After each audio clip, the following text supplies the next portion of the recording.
हमारे घरों में जो बातें प्यार या परवरिश के नाम पर होती हैं, वो कहीं न कहीं गैसलाइटिंग के सटल रूप हैं। एग्जाम्पल्स: हमने तुम्हारे लिए सब किया, फिर भी तुम शिकायत करते हो। तेरे पापा का गुस्सा तो तुम्हारे भले के लिए है। हर इंसान के अंदर एक इनर वॉइस होती है जो कहती है कुछ तो गलत है। गैसलाइटिंग में यही इनर वॉइस दबा दी जाती है। क्या आपने कभी खुद से ये सवाल किया है, क्या मैं पागल हो गया हूं? क्या जो मैंने महसूस किया वो सच नहीं था? क्या वाकई में मेरी गलती थी? अगर हाँ, तो हो सकता है आप गैसलाइटिंग का शिकार हुए हों। गैसलाइटिंग एक मैनिपुलेशन टेक्निक है जो सामने वाले को भ्रमित करके उस पर पावर कंट्रोल बनाती है। ये एक तरह का इमोशनल अब्यूज है जो बहुत सटल और साइलेंट होता है, लेकिन अंदर से इंसान को तोड़ देता है। मान लीजिए आपने अपने पार्टनर से कहा, कल रात तुमने मुझे इग्नोर किया। वो कहता है, क्या तुम हमेशा गलतफहमी पाल लेती हो? मैंने तो ऐसा कुछ किया ही नहीं। तुम्हारे दिमाग में प्रॉब्लम है। अब आप सोच में पड़ जाते हैं, शायद वाकई मेरी ही गलती थी।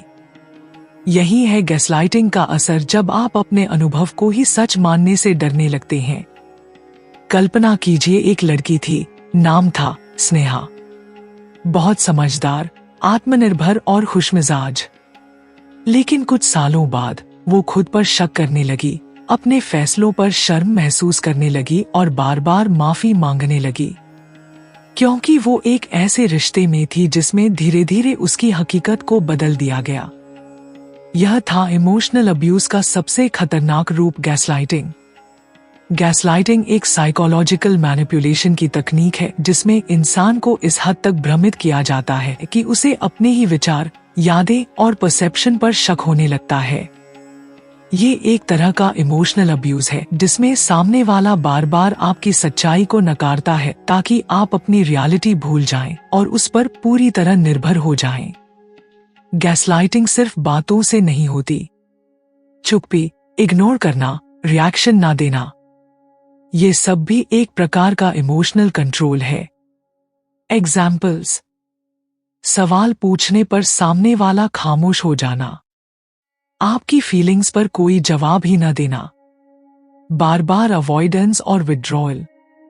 टर्म गैसलाइटिंग एक 1938 के नाटक गैसलाइट से आई है, जिसमें पति धीरे धीरे लाइट कम करता है और फिर पत्नी को कहता है, लाइट तो ठीक है, तुम्हें भ्रम हो रहा। सेल्फ गैसलाइटिंग, जब आप खुद को ही गलत साबित करने लगते हैं। जब कोई और हमें बार बार मैनिपुलेट करता है तो धीरे धीरे हम खुद भी वही करने लगते हैं अपने साथ। एग्जाम्पल्स: शायद मैं ही ज्यादा सेंसिटिव हूं, शायद मुझे ही मिसअंडरस्टैंडिंग हो रही है, शायद मेरी ही गलती है। ये सबसे खतरनाक स्थिति होती है जब हम खुद के ही दुश्मन बन जाते हैं। गैसलाइटिंग टेक्निक्स कैसे होता है? एक, डिनायल, इनकार करना। ऐसा कभी हुआ ही नहीं, तुम्हें गलत याद है। शुरुआत छोटे झूठ से होती है, लेकिन बार बार जब आपकी बातों का इनकार किया जाता है तो आप अपनी याददाश्त पर ही शक करने लगते हैं। 2, ट्रिवियलाइजिंग, आपकी भावनाओं को छोटा साबित करना। तुम तो हर बात का ड्रामा बना देती हो, इतनी सी बात पर कौन रोता है। 3, शिफ्टिंग ब्लेम, हर गलती आपकी। वो चाहे कितना भी बुरा बर्ताव करें, लेकिन हर बात घुमा फिरा कर ऐसे कहेंगे कि तुम्हारी वजह से हुआ। 4, मिसडायरेक्शन, फोकस भटकाना। आप किसी गलती पर बात कर रहे हो तो अचानक दूसरा मुद्दा लाकर आपको उलझा देंगे ताकि असली बात दब जाए। 5, विथहोल्डिंग, बात न करना या नाराज होना। अब मैं तुमसे बात नहीं करूंगा, तुम्हें तो समझ ही नहीं आता। इससे आप गिल्ट महसूस करने लगते हैं। 6, रिराइटिंग हिस्ट्री, इतिहास बदलना। पिछले झगड़े या घटनाओं की अपनी वर्जन बनाकर बताना ताकि आपको लगे कि आपकी याददाश्त गड़बड़ है।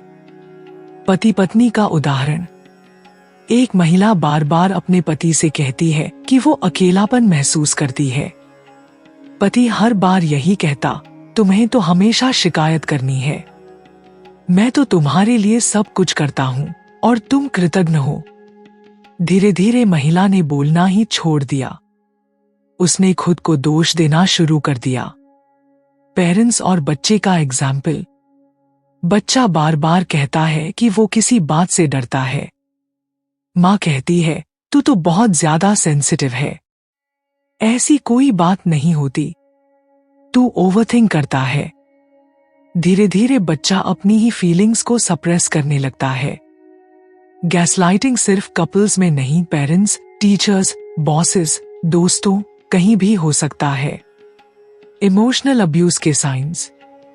अगर आपके साथ ये चीजें हो रही हैं, तो सतर्क हो जाइए। आप बार बार अपनी सोच पर शक करते हैं। आप अपने इमोशंस को लेकर गिल्ट में रहते हैं। आपको डिसीजन लेने में डर लगता है। आप बार बार माफी मांगते हैं। आपको लगता है आप काफी अच्छे नहीं हैं। आपको कंफ्यूजन और एंजाइटी होती है।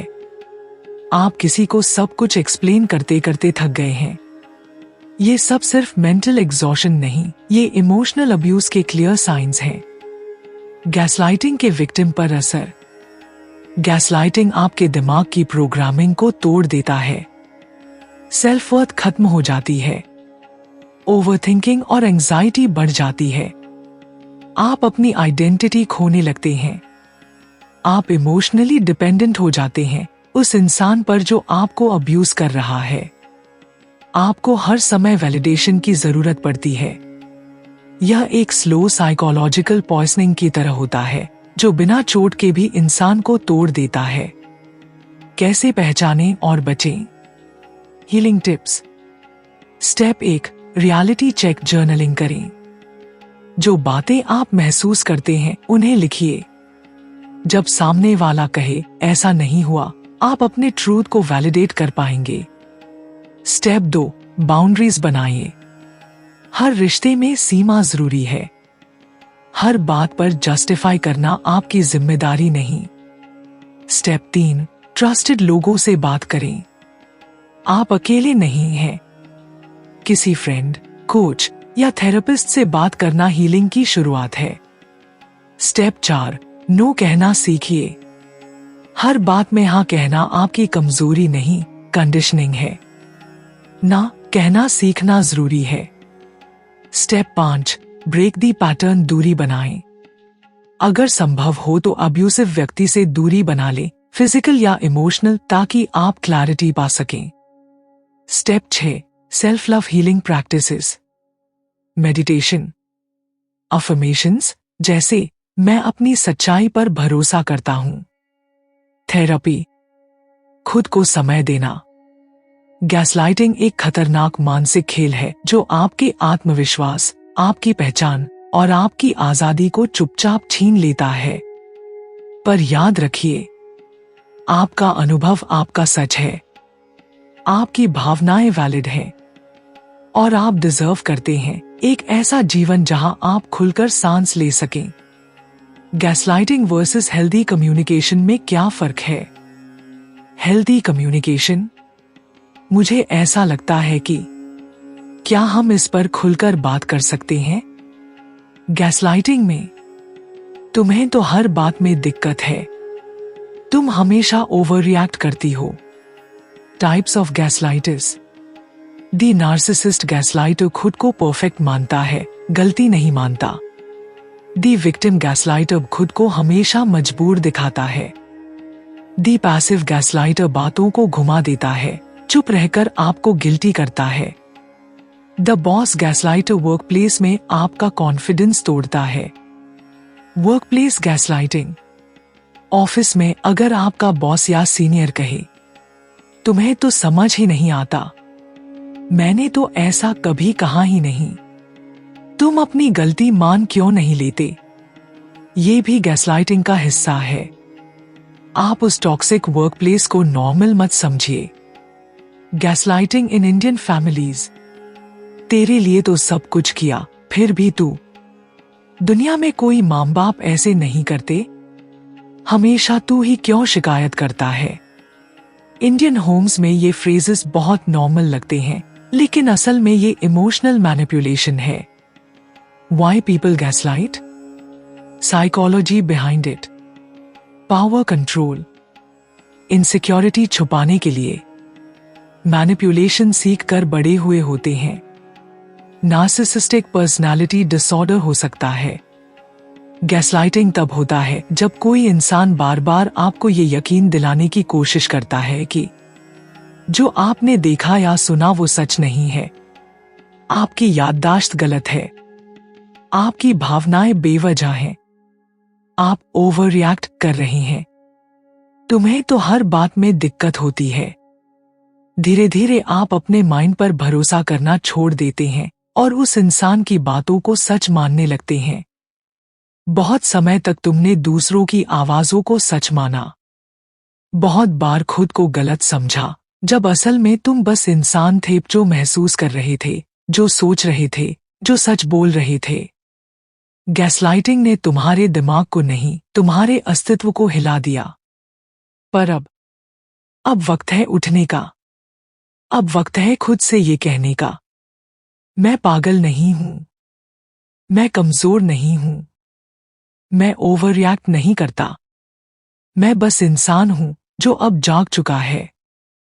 तुम्हारी सच्चाई, तुम्हारी भावना, तुम्हारा अनुभव सब वैलिड है। अब और खुद को चुप मत कराओ, क्योंकि जब तुम अपनी आवाज पर भरोसा करते हो तभी तुम अपने सबसे बड़े दुश्मन से आजाद होते हो, और वो है डर। अपने ट्रूथ को थाम लो और चलो उस रास्ते पर जहां मैनिपुलेशन की जगह सम्मान हो, गिल्ट की जगह प्रेम हो और डर की जगह स्वतंत्रता। और अगर इस सफर में तुम अकेले हो तो याद रखो तुम खुद के सबसे अच्छे साथी हो। गैसलाइटिंग से टूट जाना कमजोरी नहीं, उससे बाहर निकलना ही असली बहादुरी है। और तुम उस बहादुरी के रास्ते पर हो।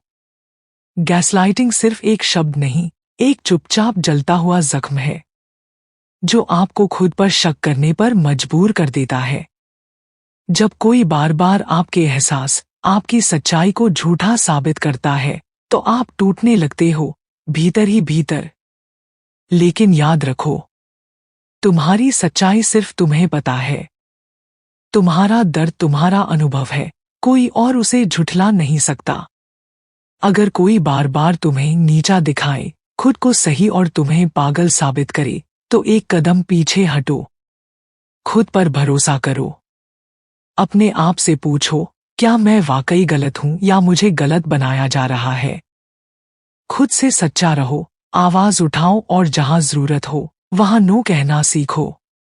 जो तुम्हें इमोशनली मैनिपुलेट करता है उसे पहचानो और खुद को उस टॉक्सिसिटी से आजाद करो।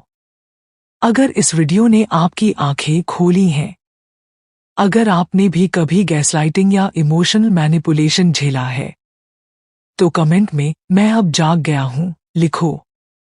और ऐसे ही गहरे सच से जुड़े वीडियो पाने के लिए वीडियो को लाइक करो, अपने दोस्तों और परिवार में शेयर करो और चैनल को सब्सक्राइब करना बिल्कुल न भूलो, क्योंकि अगली बार कोई आपको गैसलाइट करने की कोशिश करे तो आप साइलेंट नहीं, स्ट्रॉन्ग बनकर खड़े रहो।